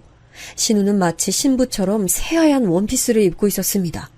디자인이라도 단정하면 모르겠는데 레이스랑 리본이 달린 아주 화려한 원피스였어요. 그런 원피스를 구하라고 해도 구하기 힘들어 보였습니다. 무슨 정신으로 결혼식이 진행됐는지 모르겠습니다. 마지막 순서로 사진을 찍는데 표정 관리가 도저히 되지 않았어요. 나중에 사진을 봤더니 누가 신부인지 모를 정도로 화려한 원피스였죠. 이걸 말을 해야 하나 말아야 하나 참 고민이 많았습니다. 그러다 그냥 우연이겠지 생각하고 넘겼어요. 굳이 결혼하자마자 잡음이 생기는 것도 싫었고요. 그러다 결혼하고 첫 명절에 저는 남편과 처음으로 다퉜습니다. 마침 그때 추석 당일 다음 날이 신우 생일이었어요. 그래서 미리 당일에 찾아뵙고 축하를 했죠. 근데 신우가 갑자기 이런 말을 하더라고요. 내일 생일 기념으로 내가 특별히 강원도 강릉에 펜션 예약했어. 깜짝 선물이라 다들 놀랐지? 우리 지금 출발하면 돼요. 일부러 말 안 했어요. 너무 갑작스럽게 당장 강릉으로 출발하자는 신우의 말에 시부모님과 저 그리고 남편은 다 당황했습니다. 근데 신우는 아무렇지 않게 혼자 신나서 강릉을 가자고 하더라고요. 그날은 명절 당일이었고 전 원래 남편하고 차례만 지내고 우리 집 갈 예정이었거든요. 아빠가 우릴 기다리고 있었으니까요. 근데 신우는 계속 빨리 출발하자고 난리였어요. 형님, 저는 집에서 아빠가 기다리고 계셔서요. 죄송해요. 나중에 다 같이 놀러가요. 오늘은 너무 갑작스러워서 안 되겠어요. 내가 생일이기도 하고 명절이라 어렵게 잡았는데 그냥 같이 가면 안 돼? 아버지 다른 날에 보러 가면 되잖아. 같은 서울인데. 친할머니도 저 보러 지금 집에 와 계세요. 저는 엄마가 안 계셔서 지금 아빠만 집에 계시거든요. 아, 그래도 이거 어렵게 잡은 숙소거든. 아, 너무 아쉬운데. 아, 어차피 같은 서울이면 얼굴 보는 것도 쉽잖아. 다음 주말에 보러 가. 어디 아프신 것도 아니잖아. 다른 날도 아니고 내 생일인데. 아, 난 오히려 좀 올케한테 서운하다. 아유, 미리 말하지 못했으니까 이번엔 세아가 그냥 집으로 가. 어쩔 수 없잖아. 괜찮아. 집에 가. 시어머니가 중재해 주셔서 다행히 남편을 데리고 우리 집에 갈 수 있었어요. 그런데 신우는 우리 부부가 자기 생일 기념 강원도 여행을 가지 않는 게 그렇게 참을 수가 없었나 봐요. 남편과 저한테 번갈아 전화를 하기 시작했습니다. 올케, 여기 진짜 너무 좋아. 강릉인데 바다색이 환상이야. 아, 올케도 왔으면 얼마나 좋았을까? 그래서 아버진 잘 뵀어? 네네, 지금 집에 왔어요. 형님 즐거운 시간 보내세요. 내년엔 꼭 다 같이 여행 가요. 신우는 시도 때도 없이 전화를 걸어 우리 부부를 힘들게 했어요. 오죽하면 아빠가 제게 무슨 일이 있냐고 물으실 정도였죠. 그래서 남편에게 불편함을 내비쳤습니다. 그러다 처음으로 남편과 싸우기도 했죠. 원래 저렇게 형님 생일에 다 같이 놀러 갔어? 그런 줄 알았으면 당신이 나한테 미리 언질 줬으면 됐잖아. 아, 집에 왔어도 마음이 편하질 않네. 나도 전혀 모르고 있었지. 아니, 누나 생일에 모여서 축하는 하는데 이렇게 날 잡아서 놀러 간 건 없었어. 아니, 나도 몰랐는데 왜 자꾸 나한테 짜증을 내는 거야? 그냥 천명절인데 형님 기분 상한 것 같아서 나도 기분이 안 좋아. 아니, 우리 아빠까지 지금 눈치 보고 있잖아. 당신은 나 때문에 시부모님이 눈치 보면 좋을 것 같아? 아니, 왜 말을 그런 식으로 해? 나 지금 굉장히 서운해. 여기서 끝나지 않았습니다. 신우 때문에 남편과 싸우는 일이 많아졌어요. 신우는 그냥 일상생활을 하다가도 제게 전화를 많이 걸었어요. 저는 교사라서 수업을 하러 가면 받지 못하잖아요. 그런데 제가 전화를 못 받으면 문자를 남겨서 꼭 전화하길 원했습니다. 형님, 전화하셨어요? 제가 수업 중이라 못 받았어요. 무슨 일 있으세요? 아, 아니. 곧 우리 엄마 생신이잖아. 혹시 뭐 준비한 거 있어? 아, 백화점에서 화장품 세트 사려고 했어요. 형님은 뭐 준비하셨어요? 아, 올케. 기분 나쁘게 듣지 마. 결혼하고 첫 생신이니까 직접 생신상 차리는 건 어때? 아, 물론 우리 엄마가 그런 거 바라는 분은 아닌데 이번 기회에 점수 따고 좋잖아. 아, 그날이 목요일이죠. 다음 날 출근해야 돼서 늦게까지는 못 있고 그럼 제가 최대한 빨리 퇴근해서 갈게요. 그래, 생각해줘서 고마워. 아마 엄마랑 아빠도 좋아하실 거야. 올케 음식 솜씨도 볼 수 있는 기회잖아. 신우가 전화로 첫 생신이니 시어머니의 생신상을 차리는 게 어떠냐고 직접적으로 말했어요. 그래서 저는 주변에서 이 정도는 하길래 저도 처음이자 마지막으로 생신상을 차리기로 결심했습니다. 퇴근도 빨리 해서 마트에서 장을 보고 우리 집에서 요리했어요. 미역국부터 갈비찜, 계란말이, 갈치조림 등 제가 할 수 있는 요리는 다 해서 시댁을 방문했습니다. 아유, 아가, 이걸 어떻게 혼자 다 준비했어? 아유, 나 기대도 안 했어. 아유, 고맙네. 일하는데 신경 써줘서 너무 고마워. 아유, 그러기나 말이야. 이렇게 음식 솜씨가 좋다니 너무 대단한데. 식당을 하나 차려줘야 되나? 감사합니다. 어머님 첫 생신이라 신경 좀 썼어요. 마음에 드신다니 다행이에요. 시부모님은 제가 요리해서 생신상을 차리자 크게 기뻐하셨어요. 저도 남편도 훈훈한 분위기 속에서 다행이라고 생각했는데 신우는 표정이 좋지 않더라고요. 근데 올케는 미역국에 원래 소고기를 넣어? 난 미역국에 소고기 넣으면 맛 없던데. 아, 소고기 미역국이 대중적이기도 하고 어머님 드실 거라 고기를 썼어요. 입맛에 안 맞으세요? 아니, 그냥 뭐 그렇구나. 아이, 난 맘만 있는데 왜 그래? 엄마는 괜찮어. 신우는 본인이 저한테 시어머니 생신상을 차리라고 연락했으면서 제가 막상 차리니까 또 불만을 보였습니다. 도저히 그 마음이 이해가 가지 않았어요. 하라고 해서 했더니 왜 마음에 들지 않았을까요? 이렇게 저는 시부모님의 시집살이가 아니고 신우의 시집살이를 당하고 있었습니다. 이러다 보니 저는 마음속으로 빨리 신우가 결혼해서 나가길 원했어요. 그런데 마침 동료 선생님이 저한테 소개팅을 주선할 건데 혹시 주변에 괜찮은 사람이 없냐고 물으셨습니다. 순간 머릿속으로 신우가 확 스쳐 지나갔어요. 형님, 혹시 소개받으실래요? 직업은 저랑 같은 교사고 저도 건너 아는 사람이라 자세히는 몰라요. 근데 나이도 형님이랑 동갑이라던데 괜찮으세요? 소개? 알겠어. 일단 연락처 좀 알려줄래? 안 받겠다고 할 줄 알았는데 신우는 생각보다 흔쾌히 받았습니다. 만나기로 한 날이 지났고 신우에게도 딱히 연락이 오지 않았어요. 저는 제가 괜히 개입했다가 안 좋은 결과가 나올 수도 있으니 가만히 있었습니다. 그런데 동료 선생님이 머뭇거리며 제게 말씀하셨어요. 선생님, 기분 나빠하지 마시고 들어주세요. 사실 제 동료가 소개팅하고 되게 기분이 많이 상한 상태라고 하더라고요. 혹시 어떤 말 못 들으셨어요? 네? 무슨 말이요? 저는 전혀 연락하지 않고 있어서 몰랐어요. 말씀해주세요. 아니, 그 소개팅에서 선생님 지인분이 자기 약사라고 엄청 제 지인을 무시했더라고요. 약사 자부심이 되게 강하신 분이셨나봐요. 네? 저 전혀 몰랐어요. 조금 자세히 말씀해주시면 안 될까요? 동료 선생님의 말씀을 들어보니 정말 제가 몸둘 바를 모르겠더라고요. 신우는 소개팅에 나가서 본인이 약사인 걸 엄청 과시했습니다. 제가 약사고 전문직이잖아요? 사실 교사도 좋은 직업이긴 해요. 근데 저랑 비교하시면 곤란해요. 아니 제가 올케가 하도 나와달라고 부탁해서 나오긴 했는데 소개라는 게 원래 급을 보고 만나잖아요. 저는 전문직이라 급이 맞지 않다고 생각해요. 혹시 기분 상하신 거 아니죠? 저런 말을 직접적으로 제 동료의 지인에게 했다고 하더라고요. 그 말을 듣고 저는 너무 부끄러워서 얼굴이 빨개졌습니다. 이걸 말을 할까 말까 고민했는데 저 혼자만 기분 나쁘고 될 일이 아니잖아요. 동료 선생님도 상당히 난처해 하셨고요.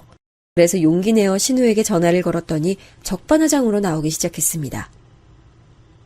내가 없던 말 한 건 아니잖아. 아니 난 올케가 나가라고 하니까 나가긴 했지. 근데 약사랑 교사는 직업 차이가 나잖아. 그렇다고 내가 교사 무시한 건 아니고 무슨 말인지 알지? 형님, 제가 언제 나가라고 강요했어요? 저는 그냥 나갈 의향이 있냐고 여쭤봤잖아요. 그렇게 말하면 제가 동료 얼굴을 어떻게 봐요? 왜 이렇게 화를 내? 내가 못할 말 했어? 그럴 거면 나한테 소개팅 얘기 왜 꺼냈어? 그러니까 제 말은 그러면 애초에 거절하셨어야죠. 제가 민망해서 그래요. 형님이 그렇게 말씀하실 줄 알았으면 저 소개팅 얘기 꺼내지도 않았을 거예요. 거의 싸움 비슷하게 흘러간 전화를 끊고 울음이 나오기 시작했어요. 시부모님도 아니고 신우 때문에 고통받는 결혼 생활이 얼마나 될까요? 차라리 그때 심정은 시부모님이 저에게 못해주길 바랄 정도였습니다. 그러면 시집살이 핑계로 이혼하면 되니까요. 근데 신우가 저한테 저러니까 주위에 고민을 말해도 귀담아 듣지 않더라고요. 그냥 무시하면 된다고 저한테 위로하던데 저는 그 말이 오히려 서운했습니다. 소개팅 사건이 일어난 뒤로 저도 그래서 신우에게 거리를 두기 시작했어요. 제가 먼저 다가가지 않기로 결심했죠.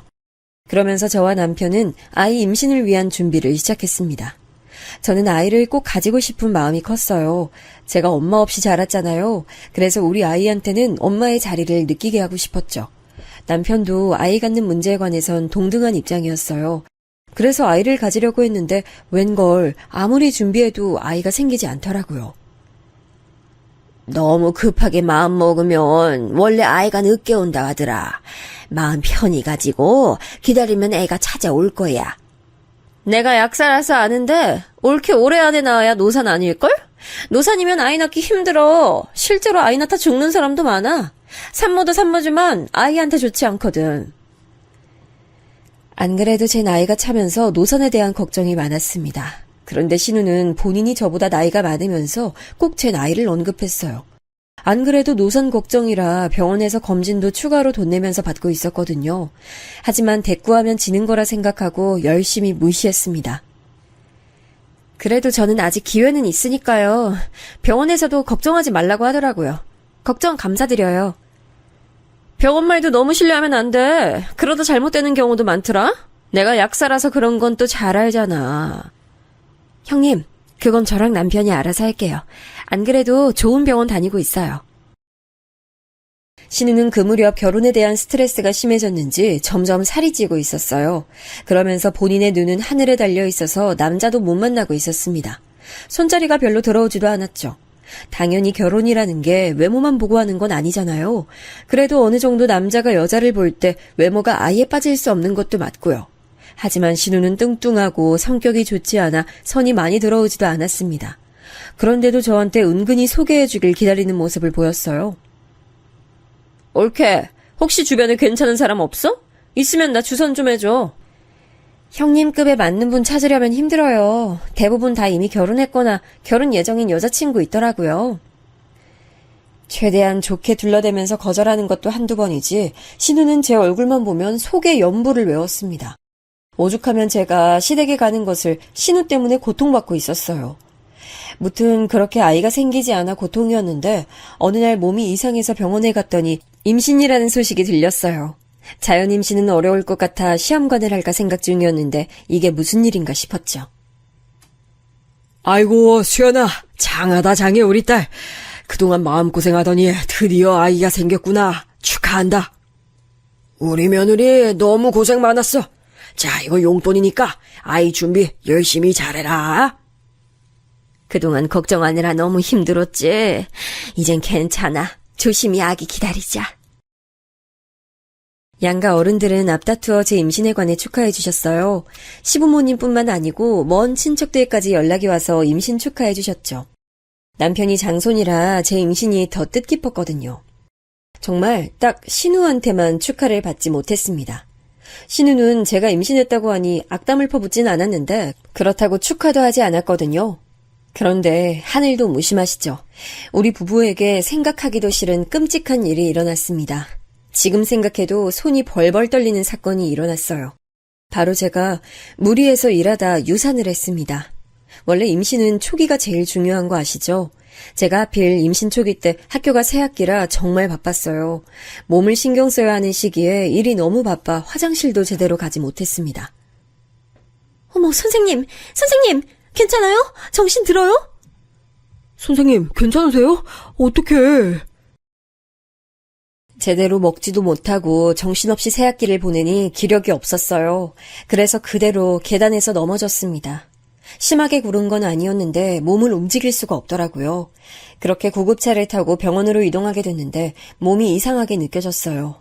순간 아이가 잘못됐나 싶었죠. 안타깝지만 아이는 하늘로 갔습니다. 임신은 원래 초기에 유산이 가장 많아요. 제일 조심해야 할 때가 초기입니다. 그렇게 저는 첫 아이를 잃게 됐어요. 한동안 너무 충격이라 학교에 나가지도 못하고 병가를 낼 정도로 저는 힘들어했습니다. 아무리 시부모님과 친정아빠 그리고 남편이 위로해줘도 귀에 들리지 않았어요.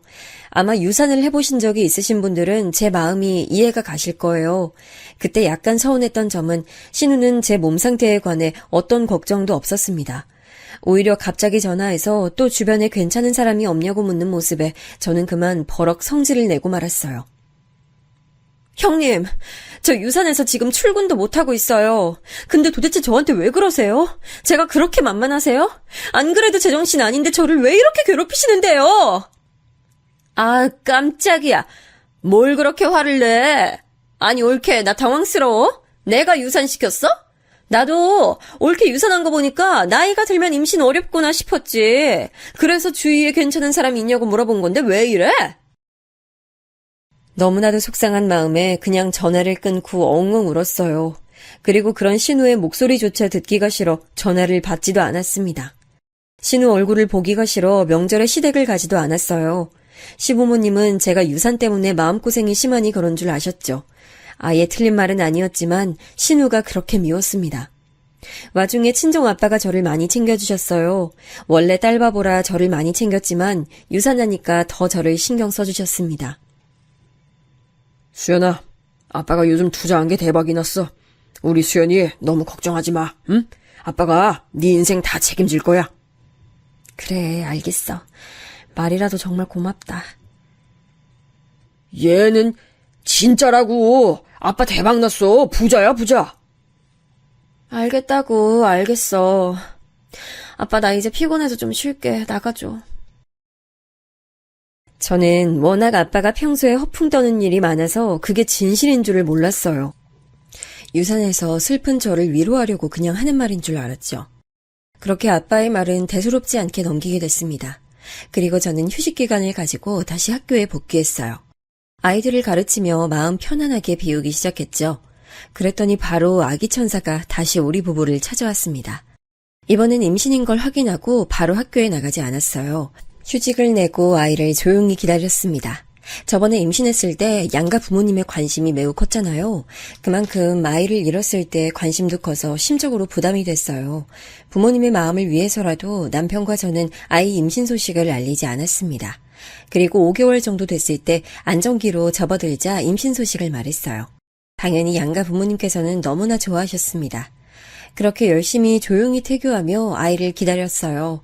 제 마음이 느껴졌는지 아이는 너무 건강하게 우량아로 태어났습니다. 손가락과 발가락이 다 있는지 확인하고 숨소리를 느끼자 진짜 현실이구나 믿게 됐어요. 원래 요즘 며느리 산후조리 비용은 시부모가 내는 거래. 아가, 그동안 고생했다. 손주 낳아줘서 고마워. 아버님, 너무 감사해요. 손자 많이 기다리셨죠? 시부모님은 우리 아들의 탄생을 아주 기뻐하셨어요. 그러면서 조리원 비용도 내주시고 아직 아기 개월수에 맞지 않는 옷과 신발도 사다 주셨습니다. 지나가다 예뻐서 도저히 지나칠 수가 없다고 하셨죠. 시부모님이 조리원 비용 내주셨다며? 감사하다고 전해드려. 이건 우리 딸 편하게 사용하라고 아빠가 산 유모차야. 아빠, 이거 진짜 비싼 건데 아빠가 무슨 돈이 있어서 이걸 샀어? 괜찮으니까 가서 환불해. 이제 아빠 돈 많이 번다고 말했잖아. 아빠 말은 어디로 들은 거야? 친정아빠도 역시 딸바보답게 많은 선물을 해줬습니다. 양가 어른들의 축복을 받으며 우리 아들은 무럭무럭 자랐어요. 걱정과 달리 아들은 아픈 곳도 없었고 무사히 잘 자라줬죠. 신우만 우리 아들에게 아무런 선물을 주지 않았는데 그때는 서운한 마음도 들지 않았습니다. 애가 근데 다른 애들에 비해 좀 통통하네? 아니, 누나는 우리 아들 선물도 안 해주고 그런 말이 나와? 원래 그런 말은 뭐 옷이라도 하나 주고 해야 돼. 그렇게 대놓고 선물을 바라냐? 나 요즘 약국 개업하느라 바쁜 거 몰라? 애초에 저는 신우라는 사람에게 기대가 없으니 괜찮았어요. 실제로 신우는 약국을 새로 열게 됐어요. 시댁과 우리 신혼집 근처에 있는 빌딩이었죠. 이제껏 다른 약국에서 월급을 받으며 일하다 본인 약국을 개업하게 됐습니다. 그러면서 워낙 일이 많으니 저한테 전화를 걸어 사사건건 얘기하는 일도 줄었어요. 저는 그것만으로도 만족했습니다. 근데 신우는 약국 개업을 하고 몇 주 지나지 않아 일이 너무 힘들다고 토로했어요. 아기를 키우느라 정신없는데 전화로 자기가 너무 힘들다고 하니 저는 받지 않았습니다. 제가 받지 않자 신우는 남편에게 전화하기 시작했어요. 누나, 급한 일 아니면 끊어도 될까? 나 지금 아기 목욕시켜야 돼. 아, 진짜 서운하다. 내가 나 힘든 얘기도 동생한테 못해? 엄마 아빠 걱정할까봐 일부러 너한테 전화했는데 올케는 받지도 않고. 아니, 너네 너무한 거 아니야? 이러고도 우리가 가족이라도 할 수 있어? 남편과 아기를 같이 키우니 전화 소리가 제 귀에도 들렸거든요. 안 그래도 예민한데 신우가 저러니 참 곤란했습니다. 무시하는 것도 정도가 있잖아요. 아기가 100일이 지나고 남편은 회사를 다시 다니기 시작했습니다. 그동안 육아휴직을 내고 저를 많이 도와줬으니 그 정도면 최선을 다했다고 생각해요. 수연아, 혼자 아기 보는 거 힘들지? 아빠가 여기저기 알아보고 사람 보내니까 편하게 너 할 일해. 아빠, 도대체 왜 자꾸 돈을 쓰는 거야? 그러지 말고 저축해. 혹시 대출 받거나 그런 거 아니지? 나 진짜 걱정이야. 얘는 저번부터 무슨 소리를 하는 거야? 아빠 돈 잘 번다고 몇 번을 말해. 우리 손자 주려고 건물도 구입했어. 나중에 다 물려줄게. 허풍 그만 떨어. 애기 운다. 아유, 도움이 됐으니까 돌려보낼게. 나 아기는 온전히 내 힘으로 키울 거야. 실제로 저는 엄마 없이 자랐다는 것에 조금 트라우마가 있었어요. 그걸로 하도 어렸을 때부터 놀림을 받았더니 우리 아이에겐 최선을 다하고 싶었죠. 다행히 제가 교사가 직업이라 육아휴직이 매우 잘 돼 있었거든요. 덕분에 아이를 잘 키울 수 있었습니다. 아이고, 예뻐라. 눈웃음 보니까 딱 우리 며느리랑 딱 닮았네. 잘 웃는 거 보니까 내가 다 행복하다. 아유, 우리 손주 너무 예뻐. 저는 아이를 데리고 시댁에도 자주 방문했어요. 신우가 마침 약국일로 바빠 집에 잘 없기도 했고 시부모님이 아이를 매우 좋아하셨거든요. 시부모님은 저를 워낙 예뻐해 주시니 제가 불편하진 않았습니다. 그렇게 어느 날도 시댁에 아이를 데리고 갔는데 어머님 전화가 울렸어요. 어머님이 잠깐 마트에 간 시간이라 제가 대신 받았는데 신우였습니다. 엄마, 나 너무 힘들어. 손님이 너무 많은데 해야 되는 일은 더 많아. 도와줘. 형님, 저예요. 어머님 핸드폰 두고 잠깐 마트 가셨어요. 아, 올케야? 아, 잘 됐다. 올케, 나 잠깐만 도와줄 수 있어? 나 화장실 가고 싶은데 혼자 일해서 지금 화장실도 못 가고 일하고 있어. 가까우니까 잠깐만 나와주면 안 돼? 지금 근데 제가 아들하고 있어서요. 뭐 어때? 데리고 나와. 애들도 세상 구경 많이 시켜줘야지. 와서 애 영양제랑 비상약도 가져가. 내가 공짜로 줄게. 하도 오라고 난리를 치길래 아이를 데리고 약국에 갔습니다. 사실 아이가 아플 때마다 먹는 약이 있어서 그걸 얻으려는 마음도 있었어요. 신우는 제가 오자 아주 기쁜 얼굴로 약국을 비웠습니다. 그런데 화장실에 간다고 하더니 1시간이 되도록 오지 않았어요. 전화를 아무리 해도 받지도 않았죠. 아이는 보채고 기저귀도 갈아야 하는데 신우는 연락 두절이 됐어요. 저는 약에 대해 아는 것도 없어서 손님들이 오면 그냥 돌려보내야 했습니다. 자기 가게면서 이래도 되나 싶었죠.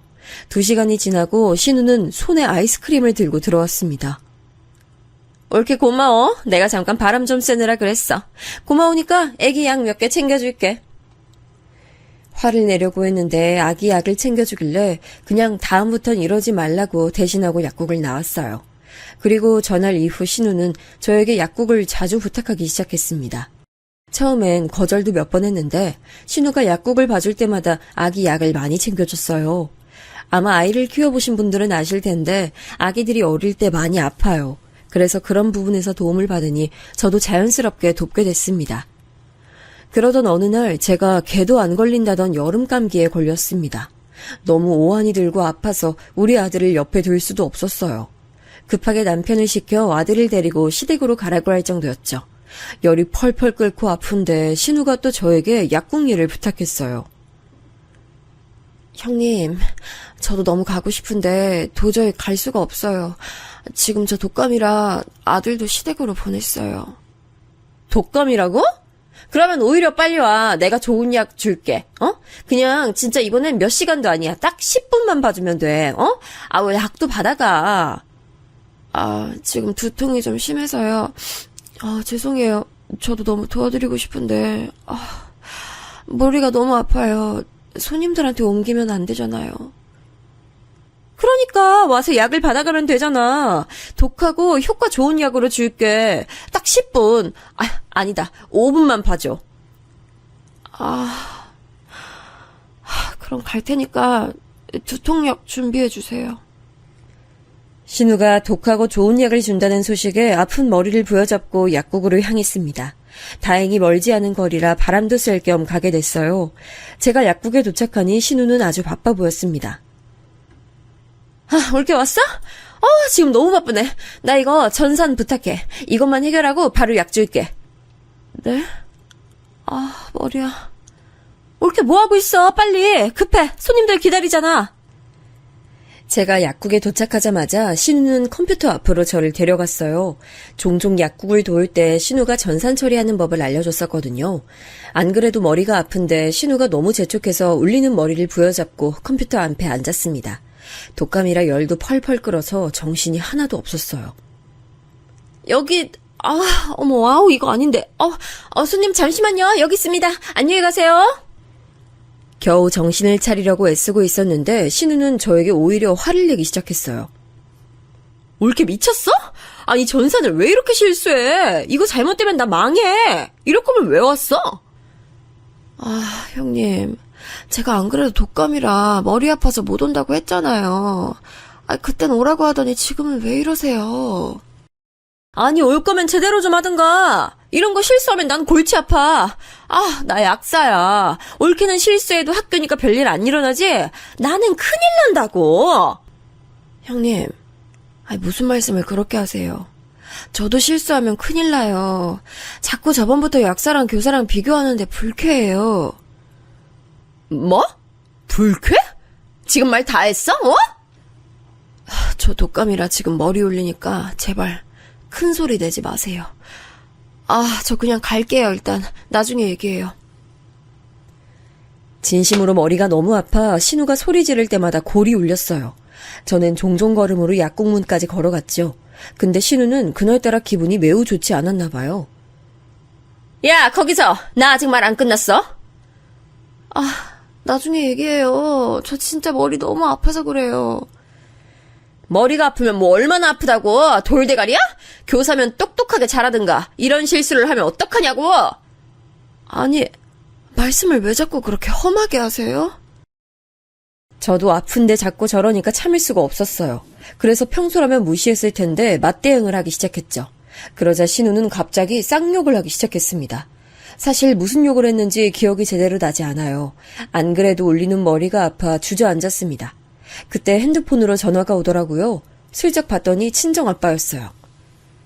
수연아, 지금 어디니? 아빠가 너 아프대서 죽 사서 왔는데 집에 없네. 아빠, 나 지금 여기 신우 약국. 머리가 너무 아파. 그래? 아빠가 거기로 갈게. 근데 이게 무슨 소리야? 신우는 제가 아빠랑 대화하는데도 계속 제 옆에서 큰 소리로 험담하고 있었어요. 들어오던 손님들도 나갈 정도로 화내는 모습에 저는 대꾸하지도 못하고 가만히 있었죠. 머지않아 아빠가 약국으로 들어왔습니다. 그리고 신우의 모습을 목격했어요. 아빠는 저에게 쌍욕하는 신우 앞을 가로막았습니다. 아빠가 그렇게 남한테 화내는 모습은 저도 살면서 처음 보는 일이었어요. 지금 뭐 하시는 겁니까? 우리 딸한테 왜 이래요? 진짜 됐어요. 데려가요. 사과하세요. 남의 집 귀한 딸한테 지금 욕했어요? 애초에 당신 딸이 내 약국 전산 이상하게 해서 제가 피해볼 뻔했거든요? 어디서 큰 소리야? 뭐? 지금 뭐라고 했어? 당신 말 다 했어? 내가 누군지 알아? 그래, 다 했다. 어쩔래? 나가요, 나가. 신우의 막 나가는 모습에 아빠는 가만히 있다가 핸드폰을 들고 어디론가 전화를 걸었어요. 사돈 접니다. 지금 약국으로 오시겠어요? 그냥 나가라고요. 왜 우리 부모님까지 불러요? 됐어요. 미안해요. 미안해. 옳게. 내가 미안. 됐지? 저걸 사과라고 하는 걸까요? 저런 모습에 저는 더 정이 떨어졌어요. 곧 시부모님과 남편과 우리 아들까지 다 약국에 모였습니다. 시부모님은 이게 무슨 일인가 싶은 얼굴이셨어요. 무언가 안절부절 못하는 모습도 보였죠. 사돈께서는 다 아시죠? 제가 이 건물주인 거요. 뭐? 아빠가 건물주라고? 이게 무슨 말이야? 네? 지금 뭐라고 하셨어요? 건물주요? 아이고, 무슨 오해가 있었나 봅니다, 사돈. 이게 무슨 일이죠? 사실 저 말에는 신우보다 제가 더 놀랐습니다. 남편과 신우가 놀랐던 감정보다 제가 놀랐던 감정이 더 컸을 거라고 확신해요. 반면 시부모님은 이미 알고 계신 눈치였어요. 나는 우리 딸 진짜 귀하게 키웠어요. 세상 모든 자식이 그러겠지만 나도 마찬가지라고요. 근데 왜 내가 내 건물에서 우리 딸이 쌍욕 먹는 모습을 봐야 하죠? 아이고 사돈, 죄송합니다. 우리 딸이 그랬군요. 너무 죄송해요. 얘, 뭐하고 있어? 얼른 사과 드려. 아니, 이게 무슨 소리야. 건물주가, 저는 아무 말도 못하고 아빠를 쳐다봤어요. 아빠는 여전히 화가 난 채로 말을 이었습니다. 자기가 목격한 상황에 관한 서술을 하니 시부모님은 눈에 띄게 당황하기 시작하셨어요. 표정이 너무 굳어서 제가 오히려 걱정할 정도였습니다. 제가 처음에 여기 월세 줄 때 뭐라고 했습니까? 다 필요 없고 우리 딸 행복하게 해달라고 했더니 사돈 너무하세요. 저희도 우리 딸이 며느리한테 그런 줄은 몰랐어요. 죄송합니다. 알고 봤더니 아빠 건물이 맞았어요. 신우가 약국 개업할 때 시부모님이 많이 도와주셨거든요. 이 노른자 땅의 건물이 1층 자리를 알아봐서 부동산에 갔더니 우연히 소유주가 우리 아빠였던 거죠. 그때 아빠는 굳이 자식들에게 알리지 말자고 하셨대요. 그러면서 월세도 단돈 10만 원만 받기로 했다고 하더라고요. 신우는 부동산 문제는 부모님이 알아서 하신다고 해서 마음 놓고 있었대요. 저는 우리 딸이 가장 우선입니다. 월세 그냥 다른 집처럼 300만 원 내세요. 아이고 사돈, 아유 제가 대신 사과드릴게요. 아유 아가, 내가 대신 사과하마. 우리 딸이 너한테 상처를 심하게 줬구나. 내가 할 말이 없어. 너무 미안하다. 일단 저도 너무 당황스럽지만 아버님이 사과하실 문제가 아니에요. 저는 진심으로 이번 사건도 그렇고 그동안 시부모님이 신우의 잘못에 대해 대신 사과하는 일이 많았거든요. 그건 잘못된 행동이라고 생각했어요. 신우도 성인인데 성인이면 자기 행동에 대한 책임을 져야 하잖아요. 그래서 완강하게 말했습니다. 어머님, 아버님도 그동안 형님에게 너무 잘해주셨어요. 자기 일은 자기가 알아서 해야죠. 충분히 신경 쓰실 만큼 쓰셨으니 이제 형님이 자기 인생 살도록 하세요. 그리고 형님도 정신 차리세요. 애도 아니고 나이 드실 만큼 드신 분이 뭐 하시는 거예요? 부끄럽지도 않으세요? 보통 그 나이면 오히려 부모님한테 효도하는데 어떻게 이렇게 반대가 됐어요? 저였으면 부끄러워서 얼굴도 못 들고 다녀요. 시부모님이 워낙 사람이 좋으셔서 형님에게 필요 이상으로 지원해주고 계셨거든요. 형님의 나이가 40이 넘어가는 노처녀여서 안쓰러운 마음이 있는 것 같았어요. 그래서 저는 평소에 하고 싶은 말을 하게 됐죠. 그 뒤로 어떻게 됐냐고요? 실제로 시부모님은 우리 아빠와 저와 남편과 많은 대화 끝에 신우에 대해 지원해주지 않게 됐습니다. 자기 인생이니 자기가 책임져야 한다는 말에 동의하셨죠.